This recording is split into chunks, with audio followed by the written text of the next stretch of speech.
En primer lugar, como el título lo indica, voy a hablar sobre la violencia en el ámbito laboral, digamos, cómo el sistema penal toma esta violencia. Para comenzar, elegí una serie de noticias para transmitir ciertas ideas, ¿no? Algunas ideas sobre esta problemática. En primer lugar, bueno, en Argentina podemos enmarcar la identificación de esta violencia a partir del año 2015, ¿sí? Donde hubo una visibilización de la totalidad de las violencias que las mujeres y las personas LGTBIQ vivían en las diversas dimensiones de su vida. Pero que bueno, que es obviamente que es algo que es la culminación de un proceso que se viene gestando desde hace muchos años. También elegí la tapa de la revista Time, vinculada al Me Too, que también puede ser identificada como un momento en el cual, por lo menos en Estados Unidos, se identificó y se visualizó y se popularizó, digamos, nuevamente la violencia contra las mujeres y en especial en los ámbitos laborales. Estas noticias me interesan también porque de alguna forma, digamos, parecen muestran que varias cosas, ¿no? Muestran que, digamos, la violencia en el trabajo parecería ser algo que es exclusivo digamos, que las víctimas son exclusivamente mujeres, y que también es algo que está centralizado en lo sexual. Y un poco me interesa poner en discusión estas dos posturas. En primer lugar, porque me interesa resaltar la conexión que existe con la violencia, digamos, entre la violencia en el ámbito laboral y la situación de precariedad, ¿sí? Y de segregación y de discriminación con la cual se ingresa al mercado laboral. Pero no todos ingresamos al mercado laboral con estas características, ¿no? Bueno, en particular las mujeres, las personas LGTBIQ, las personas las cuales se encuentran afectadas por alguna discriminación de tipo de racista, étnica, son las cuales se ven más afectadas, ¿no? Por este tipo de violencia. Entonces, ¿esto qué quiere decir? Que el campo laboral, debido a estas vulnerabilidades, a estas interseccionalidades con las cuales se cruzan las mujeres y las personas LGTBI, pasa a ser un ambiente propicio, ¿sí? Para que se den estas situaciones. La vulnerabilidad que esto genera, que estas dimensiones, estas variables de la discriminación generan, se potencia, ¿sí? En el mercado de trabajo. Y si bien ha sido identificada como un eje más, como una forma más en la cual la violencia se manifiesta, yo creo que tiene sus particularidades, ¿no? Y estas particularidades están vinculadas a esta vinculación, ¿no? Repito, con el mercado de trabajo y con esta desventaja con la cual ingresan las mujeres y, bueno, las personas LGTBIQ al mercado laboral. Brevemente, para también ponernos un poco en tema, en Argentina no hay una ley nacional que trate de violencia y acoso laboral. Sí hay numerosas legislaciones y normativas provinciales y autonómicas, también la Ciudad de Buenos Aires tiene, que tratan la violencia en el ámbito del trabajo. Es una forma de violencia prevista en la ley 26485, en el artículo 6, y en su decreto reglamentario, donde muy bien se vincula con la discriminación esta que comentaba al principio, ¿no? Donde muy bien se vincula violencia y discriminación. El Código Penal, por su parte, no tiene ninguna figura digamos, que penalice ni el acoso sexual, ni el acoso sexista, ni ninguna otra figura que pueda tener como bien jurídico el bienestar de los y las trabajadoras, ¿sí? Como puede ser el acoso moral o el mobbing, que en otros códigos penales existen. Lo más importante, digamos, en cuanto a lo jurídico que se puede decir respecto a esto, es la reciente media sanción que tiene el convenio 190 de la OIT, ¿sí? Contra la violencia y el acoso laboral, que creo que ahí tuvo dictamen favorable, así que, bueno, prontamente creo que va a ser ratificado y le va a dar un nuevo impulso a esta temática. Digamos, para comentar un poco qué es lo que voy a hacer en la presentación y qué es lo que estuvimos trabajando en el marco del DECIT, digamos, la idea es que, en primer lugar, intentar conocer cómo el sistema penal argentino trata la violencia en los ámbitos laborales, ¿sí? En el trabajo. Por eso la idea es también contar dos casos, los cuales, si bien digamos, no son representativos de cómo la justicia penal argentina trata la violencia en el ámbito del trabajo, sí creo que nos permiten dos cosas. Por un lado, adentrarnos un poco en la dinámica del acoso laboral y el acoso sexual, y por el otro lado, conocer cómo esta dinámica es captada por los agentes judiciales, ¿sí? En un primer momento hemos escogido, digamos, hemos delimitado la muestra digamos, a sentencias, a fallos que se dieron en la ciudad de Buenos Aires durante entre el 2009 y el 2019, y encontramos 10 sentencias, ¿no? Y esto también tiene que ver un poco con el primer punto que acá cuento en la presentación. Lo cierto es que nos fue muy difícil encontrar estas sentencias, digamos. El método de búsqueda es sumamente imperfecto, que fue, digamos, combinar delitos con ciertas palabras como ser jefe, empleador, empleada. Bueno, ese método obviamente deja fuera un montón de situaciones que escapan a nuestra imaginación incluso, ¿no? Entonces, bueno, esto nos permitió llegar a 10 sentencias. Por lo tanto, esto es un trabajo en curso y no es una muestra representativa, sino que es más bien exploratorio de momento. La primera idea que reflexiona es esta, la dificultad para encontrar digamos, este tipo de situaciones en particular. La segunda es que dentro de las 10 sentencias que encontramos, 9 son por delitos contra la integridad sexual, ¿sí? Y una es por amenazas. Entonces, esto de alguna forma, digamos, para recordarse estos postulados, no es lo único que pasa en los ámbitos laborales, sino que es lo que llega al sistema penal, ¿no? Son dos análisis diferentes. Otra cosa que encontramos es, bueno, de estas 10 sentencias, 6 son acontecidas en fuerzas de seguridad, sea policía o ejército. 2 son empleadas de limpieza que denuncian a sus empleadores. Por lo tanto, bueno, como ahí propongo, existe una gran asimetría, se ve patentemente una gran asimetría de poder entre la víctima y su agresor. Para empezar con el primer caso, comentar un poco y ir viendo las dinámicas y los aspectos jurídicos del caso. La primera causa es una empleada, una mujer que se trae de limpieza en una empresa, ¿sí? Que sufrió una agresión sexual por parte de su empleador, ¿no? De un superior. Este es el hecho que motiva digamos, la denuncia y la posterior condena, ¿no? Porque fue condenado. Pero, bueno, obviamente que llega a la sede penal, digamos, lo que nosotros podemos advertir es que había sido la culminación de una serie de agresiones, ¿no? De un continuo de violencia que se había dado a través del tiempo, ¿no? Ella comenta que fueron años en los cuales este sujeto la hostigaba y le mandaba constantes mensajes de texto o incluso personalmente, digamos, solicitando tener relaciones sexuales con ellas, dice llanamente, ¿no? Y diciéndole, esto también nos muestra un poco el abuso de poder y la disparidad de poder que había, diciéndole que ella tenía que aceptar porque él era el jefe y que la iba a hacer echar, ¿no? Ella finalmente lo habla con sus superiores, quienes lo sancionan a él o le llaman la atención, y sin embargo esto no genera ningún tipo de cambio de actitud en el agresor, que espera una noche para encontrarla sola. Bueno, cuando ella abre la puerta, él la agrede sexualmente, ¿no? Entonces esto, bueno, nos deja también un poco algunas características de esta violencia, ¿no? Digamos, incluso en los otros casos que encontramos, no había habido una única agresión, siempre fue en continuo de casos, ¿no? Siempre fue tal vez el más grave, el que llevó al sistema penal, o aquel que, bueno, que produjo un hartazgo, completo hartazgo de la víctima, ¿no? Pero siempre había habido otros casos previos. Respecto a los aspectos jurídicos, bueno, el Tribunal Casación finalmente confirma la condena a 4 años de prisión.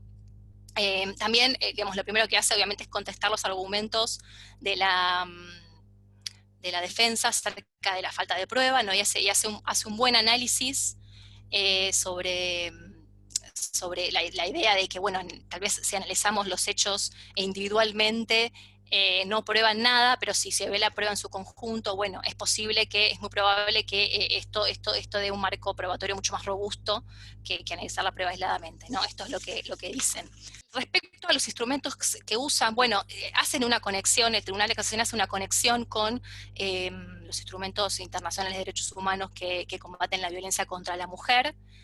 Sí lo hacen, sin embargo, tal vez, digamos, falta alguna conexión más profunda, ¿no? Digamos, esto pasa en muchas otras oportunidades en las cuales se nombra el instrumento, pero no se hace tal vez un razonamiento, no se vincula el razonamiento a los hechos de la causa. Pero bueno, además de esto, lo que me interesa puntualizar es que, digamos, en ningún momento se identifica al espacio laboral como un espacio potencialmente, entre comillas, peligroso, ¿no? Para esta mujer, que, digamos, provocador de algún tipo de vulnerabilidad. Esto es lo que encontramos en este caso.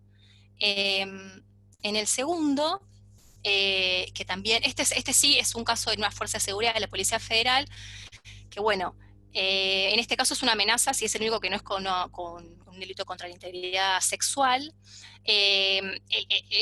La amenaza que finalmente, digamos, el hecho que finalmente por el cual resulta condenado es una amenaza por correo electrónico, en la cual le dice, el imputado le dice que bueno, que si no podía estar con él no iba a estar con nadie, que iba a matarlo a ella y al exmarido, y que la amaba, ¿no? Cierra con esto. Lógicamente, de nuevo se presenta este continuo de amenazas, lo que comenta la víctima alrededor de todo el expediente, es que, digamos, primero empezó empieza con este mecanismo de regalos, de premios, de hacerla sentir especial. Se le aparecía en la casa, la hostigaba, la llamaba constantemente por teléfono, le mandaba mensajes a toda hora, incluso tenía una foto de ella en el escritorio. Bueno, hasta que, bueno, ella llegó al hartazgo, no quería más ese trato especial porque incluso estaba mal visto por parte de sus compañeras y sus compañeros. Y bueno, esto generó que ella efectuara una denuncia, ¿no? Y ahí una denuncia interna, y ahí empezó, digamos, su segundo calvario. Digamos, además de continuar recibiendo amenazas, lo que me interesa puntualizar es que nunca más ella pudo ascender en su carrera laboral, ¿sí? Ella tenía excelentes notas, pero no ascendía, y hasta el momento, por lo menos que ella relata en el juicio, fue imposible lograr incluso un cambio de lugar de trabajo, ¿no? Le era negado constantemente. Y otra cosa que me interesa puntualizar también es que demos cuenta también un abuso de poder que había por parte de este agresor. Quiero decir, no era un hecho aislado respecto de ella, él se sentía dueño y señor, ¿no? Entonces esto muestra muy bien cómo hay un abuso de poder generalizado en muchas ocasiones. Digamos, hace lo que quiere con sus empleadas, con sus empleados, digamos, con todo lo que lo rodea, ¿no? Hay una arbitrariedad muy, muy fuerte que se ve en general en este tipo de casos. Bueno, respecto a los aspectos jurídicos, si bien el tribunal identifica correctamente la problemática de la situación de asimetría de poder entre la víctima y el acusado, bueno, que yo creo que en las fuerzas de seguridad es particularmente visible, ¿no? Porque es una estructura sumamente jerárquica, sumamente, bueno, con una organización militar. Bueno, esto está bien identificado por parte del tribunal oral. Sin embargo, no hay una alusión, en principio no hay una alusión a ningún instrumento, ni siquiera a una situación de violencia de género contra la mujer, ni ningún instrumento de derechos humanos, ni ley que combata la violencia contra la mujer. O sea, no está identificado como un problema de violencia contra la mujer, para empezar. En segundo lugar, acá yo, digamos, elegí copiar las frases porque me parece que tienen un interés propio, digamos, se puede ver digamos, la falta de comprensión de las dinámicas del acoso, ¿no? Se puede ver incluso cómo hay ciertos mitos y ciertos estereotipos que aún rodean este tipo de situaciones. Digamos, no identifica, que no tiene que ver con la conquista, no identifica que en realidad no es que los regalos estaban hechos en su fase amorosa y las amenazas en su fase odiosa, sino que es toda una dinámica, ¿sí?, de abuso de poder, que esto, bueno, no está bien y además de que trasluce, bueno, algunas nociones un poco, digamos, conservadoras sobre las relaciones sexoafectivas, ¿no? Como el rencor y los celos. Pero bueno, me parece importante mostrar cómo hay una falta de comprensión, de visión sobre las dinámicas del acoso. Entonces, lo que me parece importante que ambos casos muestran es que, digamos, en ambos se ve muy bien, se ve muy patentemente que la vulnerabilidad genera un campo propicio, ¿sí? Para este tipo de hechos en el lugar de trabajo. Entonces, cuanto más jerarquía, cuanto más concentración de poder y arbitrariedad hay, más fáciles se hacen ejecutar este tipo de acciones acosadoras, ¿no?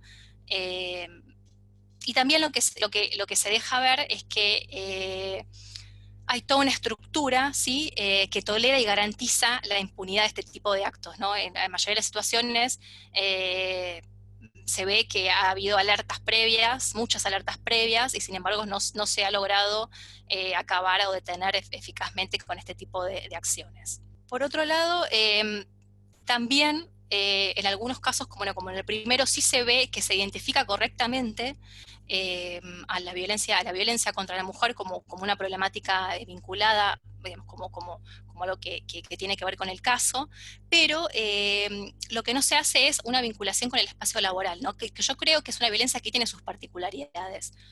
Y creo que si bien es cierto digamos, que el foro laboral, que también que es el que mejor puede comprender y responder a este tipo de problemáticas, sí se han incorporado digamos, en el derecho penal y en el razonamiento de las sentencias, se han incorporado muchos instrumentos y muchas herramientas que permiten comprender, por ejemplo, la violencia doméstica, ¿no? O incluso el acoso callejero.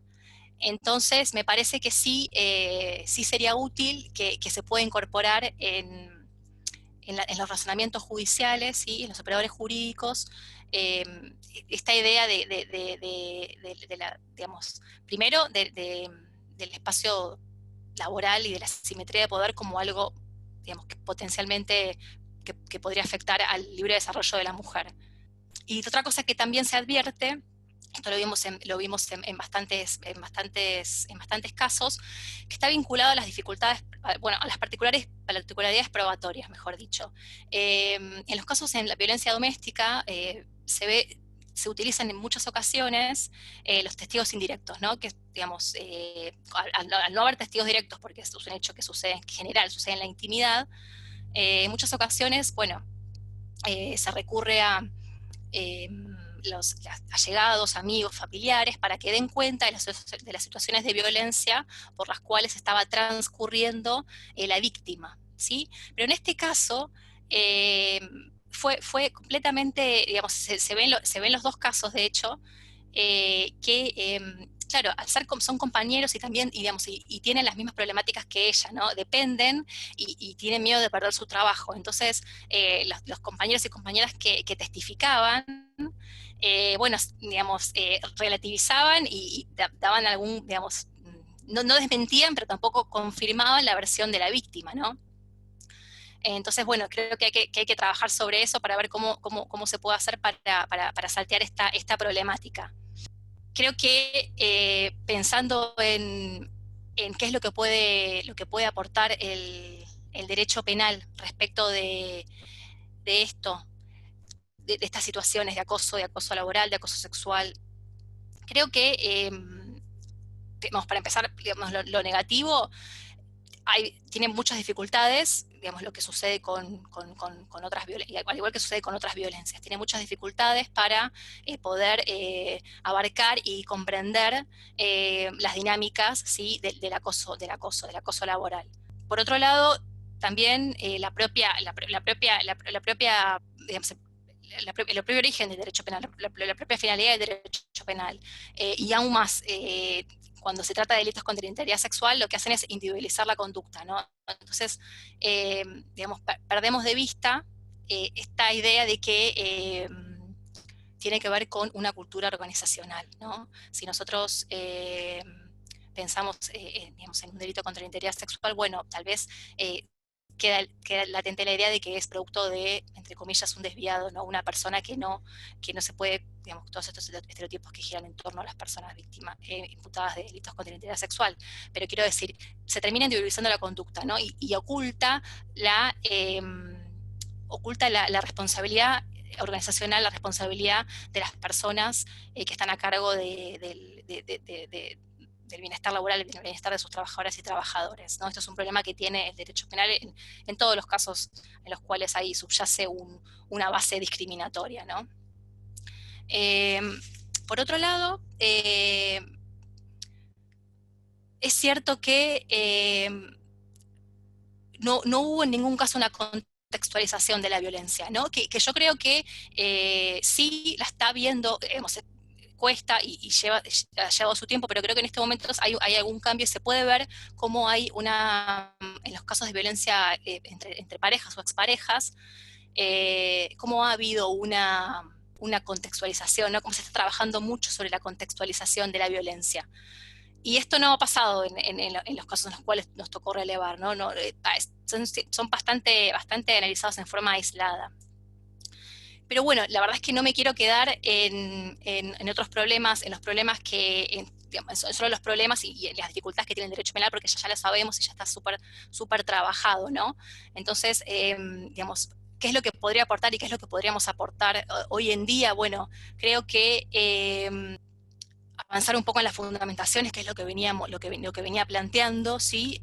Trabajar sobre los instrumentos de derechos humanos, digamos, que tratan la violencia contra la mujer y que incluyen incluso en su normativa temas digamos, la violencia en el trabajo y el acoso sexual. También me parece importante trabajar sobre los mitos y los estereotipos, conocer más las dinámicas en un primer lugar del acoso, ¿no? Conocer más las dinámicas que tiene el acoso laboral y el acoso sexual, que son particulares, ¿sí? Y por otro lado, una vez que se conocen, creo que eso permite eliminar ciertos mitos y estereotipos sobre el acoso, ¿no? Que en un primer momento como se ve, por ejemplo, en el último caso, ¿no? Claramente esta idea de que en realidad el acoso sexual se trata de una persona un enamorado, un amor no correspondido, ¿no? Esto es un mito, esto es algo que siempre rodea el tema del acoso, bueno, que es producto de una persona con el corazón roto o de un amor no correspondido, ¿no? Entonces creo que también se puede trabajar sobre eso, y por último también se puede trabajar sobre la idea del consentimiento, ¿no? Esto lo vamos a hacer por ahí en los próximos paneles, pero esta idea de que, digamos, la empleada siempre puede decir que no y siempre puede negarse a los requerimientos sexuales de su jefe o de sus compañeros incluso. Bueno, eso es todo. Muchas gracias.